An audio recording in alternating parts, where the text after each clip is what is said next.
you'll literally hike for 24 or climb for 24 hours straight? Yeah, I mean, I have, yeah. Without without sleeping? This last season in Patagonia, my partner and I did a 53-hour push. So it's like 53 hours of like continuous effort. And how much do you sleep during this? No, like that's like continuous 53 hours of like climbing, hiking, fleeing for our lives. And how, we how were do you very get tired. to the point where you can do that? Oh, you just build up to it. I don't know. I mean, I remember the first time I climbed El Cap in a day, it took us 22 hours and I was crushed, like so worked. I was 21 or something, and like it was the biggest effort I'd ever done, and it was like I was useless as a climber for the next like 5 or 6 days. And now El I'm Capitan is like the Everest of rock climbing. Yeah, yeah, it's certainly like, that's a fair analogy, yeah. It's the most beautiful wall in the world, I think. Oh, did you? Yeah. Yeah. No, it's good. I'm going to use that sometimes.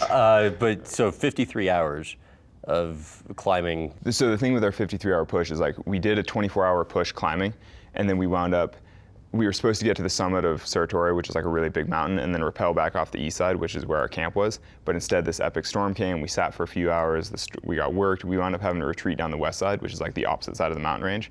So then when we got down, after like 6 hours of rappelling in a storm, we had to walk all the way around the mountain range to get back to town. And we're on like the southern ice cap, which is like one of the biggest glaciers in the world, basically. And so then we had no more food, or like we had no supplies, we have no tent, because we were just trying to do one continuous push climbing. So then we just had to walk back to town. It's like if you don't walk out, you'll just perish, Right. Because like we didn't have food, so it's not as if you can just like sleep for a day and feel better. Wait, It's like what do you mean you didn't have food? Well, we'd already eaten our food Okay. because we'd already done like 24 hours of climbing. Okay. So you thought you would be done? Yeah, so had we finished the way we were supposed to, and had we not gotten stuck in the storm, right, we would have been done in 24 hours. We would have been a little bit hungry, but we would have wound up right at our camp. We would have cooked dinner, and we would have hiked out. It would have been great.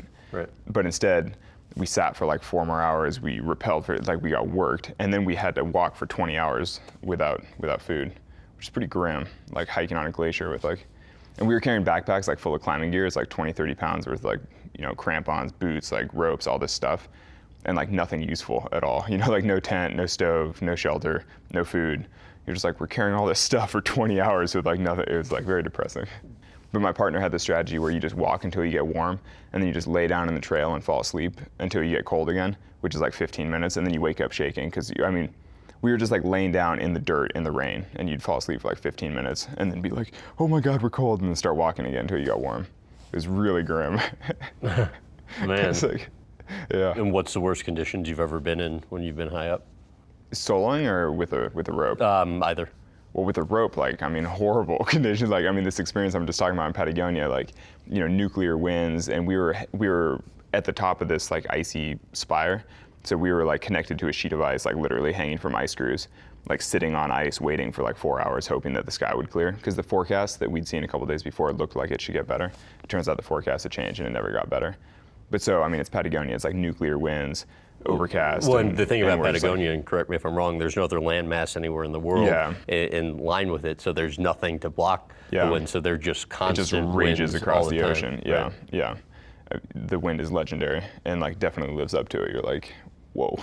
For more clips from this interview, visit GrahamBensinger.com.